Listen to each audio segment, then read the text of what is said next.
Profiles in CINEMANIA, The Physics of Benedict Wong. Manchester and Hong Kong, two places which seem worlds apart, and yet the legacy of empire and the powers of international trade helped link them together, orbiting one another like gravity. And as any physicist will tell you, when you introduce a third item into a simple gravitational system, things very quickly become impossible to predict. In this case, that third factor is the people who have followed a migratory route from Hong Kong to Manchester and back again, leading to results that could never have been guessed. In physics, it's called the three-body problem. In Manchester, it's just Benedict Wong. He was born in Eccles, England in 1971 to parents who had left Hong Kong to travel through Ireland and settle in England. Eccles is a town in Greater Manchester, and not surprisingly for the area where he grew up, Wong's family was working class. They ran a fish and chip shop where he worked while growing up. In an interview with the Los Angeles Times in 2004, Wong said, "It was its own cage for me because that's all I knew." Yet, despite this, Wong remembered, "I kind of wanted to see the outside world." At 17 years old, Benedict Wong got the acting bug, so he attended De La Salle Sixth Form College in the city, where he took a 2-year performing arts course. His time there confirmed his diagnosis. So like all great actors, Benedict Wong went on to work odd jobs at bars and clubs in the diverse Manchester cultural scene. Wong even landed a gig as a janitor and ticket collector at a fringe theater while he tried to break into acting. This bid paid off when he made friends with actors who encouraged him to audition, and he was successful. In these early days, Wong belonged to an actors' co-op.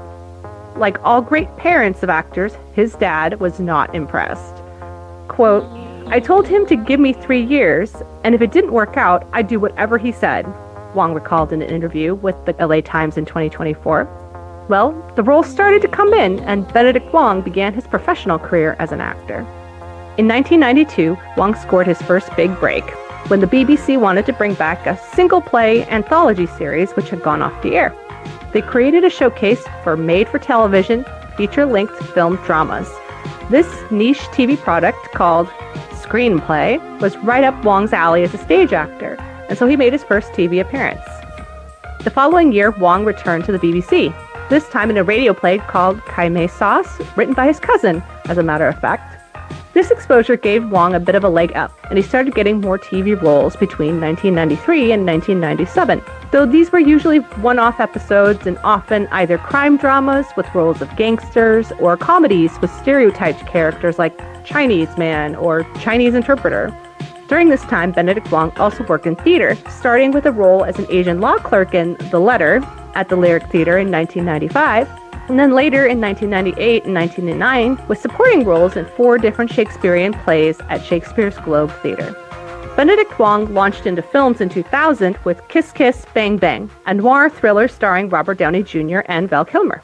At the same time, Wong's TV career was heating up, first with the BBC miniseries Arabian Nights, and then multiple episodes of the crime drama The Bill, followed by a recurring role in the hospital drama TLC in 2002. Also in 2002, Benedict Wong had a notable role as Guo Yi in the film drama Dirty Pretty Things that centers on working-class immigrants in England. For this role, he was nominated for Best Supporting Actor in 2003 at the British Independent Film Awards. Throughout the 2000s, Wong picked up more acting roles in TV and film, but he continued to face agents who weren't earning their keep as they threw him a litany of typecast Asian roles. There were some bright spots, including a main role in the TV situation comedy 15 Stories High from 2002 to 2004, and a starring role in the 2007 feature film Grow Your Own. If you were a nerd watching TV comedies in the 2000s, you may have seen him in an episode of The IT Crowd called Countdown, as Prime, a previous Countdown contestant who had won the 16th Countdown Teapot. As years went along, Wong started to wonder if he could make it in show business. He made some gains in sci-fi, notably playing Trey in 2007's Sunshine and the ship pilot Ravel in Ridley Scott's 2012 film Prometheus.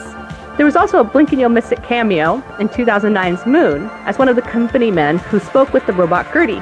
Like a moon, Benedict Wong was circling greatness, but he had yet to find a way to touch down on its surface. Benedict Wong's roles in dramas and thrillers started to become larger in the 2010s, as many of these films were set in Asia and had larger Asian casts. Neo-noir political action thriller Shanghai is set in China, and the BBC show Spirit Warriors is very loosely inspired by Chinese myths and legends. The biopic The Lady tells the story of Aung San Suu Kyi in Burma, and Benedict Wong played a student of David Thewlis, one of the leads. This expanded his screen time while extending his network of better-known contacts in the business. His momentum in movies translated into better roles for Wong in the theater as well. In 2013, Wong took on the lead role in a piece of political theater called #AIWW, The Arrest of Ai Weiwei, at the Hampstead Theater. It had been a gamble to take on political pieces that commented on China, especially since films like Shanghai had large releases in China. But the risk paid off. In the very same year as The Arrest of Ai Weiwei, Wong joined the cast of the play Chimerica as Shang Lin, for which he was nominated for the West End Frame Award for Best Dramatic Performance. With these meteor roles under his belt, Wong rose to even greater success once he started the Netflix series Marco Polo in 2014 as a key character, Kublai Khan.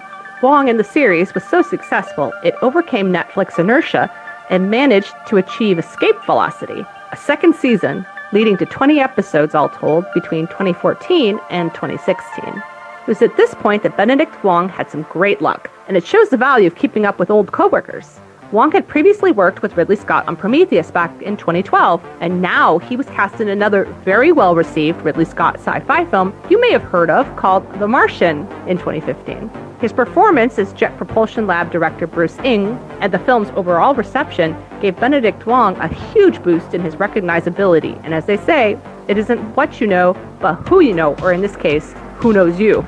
The very next year, Benedict Wong was contacted by Chiwetel Ejiofor, not only one of Wong's castmates from The Martian, but also from his early film Dirty Pretty Things. Chiwetel revealed that he'd been cast in the new Marvel film Doctor Strange, and told Benedict Wong about the character Wong, encouraging Benedict to audition. According to the LA Times, Benedict Wong said of his reaction to hearing about the part, quote, "My luck is in. Come on, I must claim this by birthright, by name alone." The audition went well, and the rest is history. Benedict Wong had already dispensed with agents that were mostly worthless, so representing himself made saying yes to Marvel easy. Thus, Benedict Wong became, quote, just Wong, in not only 2016's Doctor Strange, but in more than 5 additional MCU movies and 2 Marvel TV shows, including one which gave him the nickname Wongers, for better or worse. You might think at this point Benedict Wong could have taken it easy and just ridden the Marvel gravy train, but you would be wrong. Even after becoming a new Marvel legend as the Librarian of Kamar-Taj and then later the Sorcerer Supreme himself, Benedict Wong continued to surprise and delight audiences in even more outlandish roles. First in 2018, he starred as the scientist Lomax in the Lovecraftian Annihilation, followed by the role of Baron in sci-fi thriller Gemini Man, 2019. In television, he also gravitated to science fiction, an episode of Black Mirror in 2016, a 2017 episode of Philip K. Dick's Electric Dreams, and finally a recurring role on What We Do in the Shadows in 2020 and 2023. Most recently, Benedict Wong has been thrilling audience in the Netflix show The Three-Body Problem, which was adapted from a Chinese novel by Liu Cixin and released in 2024. The Three-Body Problem may be a problem in physics, but in the physics of Benedict Wong, this show fits his real personality perfectly. Since Doctor Strange, Wong has also gone from live-action films to the opposite extreme. Voice work for Disney animated films such as Raya and the Last Dragon and Lady and the Tramp. Perhaps more unexpectedly, Wong has appeared in a period Charles Dickens drama, The Personal History of David Copperfield, as a key character, Mr. Wickfield, in a brilliant piece of colorblind casting. Wong has even tackled the fantasy drama genre in 9 Days. Even more remarkable, for his performance as Kyo in 9 Days, Wong earned a nomination for Best Supporting Male from the Independent Spirit Awards, and he won an honorable mention from the Gold List for the same role.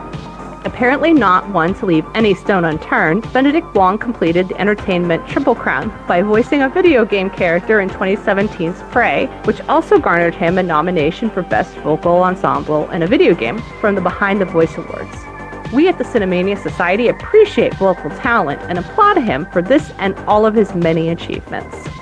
When you look at Benedict Wong's early filmography of Chinese Man and many, many gangsters, you would have no idea that one day he would be voicing Skeksis General Skevar in the Netflix series The Dark Crystal: Age of Resistance, or headlining one of the best horror films of the summer, Weapons.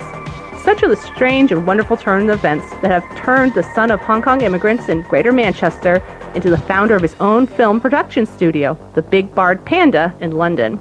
It might seem scientifically impossible that the next 30 years of his career could possibly be as unexpected as the last 30. But if anyone can break the laws of physics, it's Benedict Wong. This has been a profile in Cinemania. This episode was written and performed by Andrea Palladino. Music by Carl Casey at White Fat Audio.